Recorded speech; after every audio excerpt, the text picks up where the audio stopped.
பாரதம் அமர பாரதம். சங்கரரின் அறிவு பெரிது, ஆனால் அவரது இதயம் அவ்வளவு பரந்ததாக இல்லையோ என்று அஞ்சுகிறேன். அனைத்தையும் ஒதுக்குபவராக சங்கரர் மட்டும் ஏன் கூற வேண்டும் என்பது புரியவில்லை. அத்தகைய எந்த பகுதியும் அவரது எழுத்துக்களில் இல்லை. புத்தரின் போதனைகளுக்கு நிகழ்ந்த கதிதான் சங்கரின் வாழ்க்கையிலும் நடந்திருக்க வேண்டும்.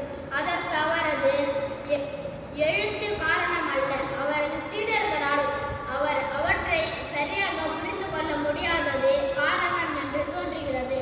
ராமானுஜர். சங்கரருக்கு பிறகு மிகச்சிறந்த ராமானுஜர் தோன்றினார். ராமானுஜரின் இதயம் மிகவும் விசாலமானது.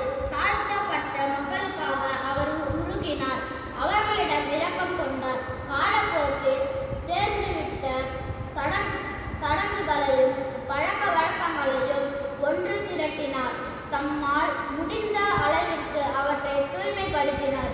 யாருக்கு அவற்றின் தேவை கட்டாயமாக இருந்ததோ அவர்களுக்காக புதிய சடங்குகளையும் வழிபாட்டு முறைகளையும் அறிமுகம் செய்தார்.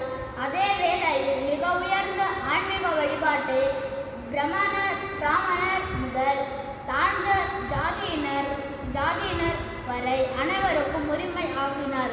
இது ராமானுஜரின் பணி. சுவாமி விவேகானந்தர்.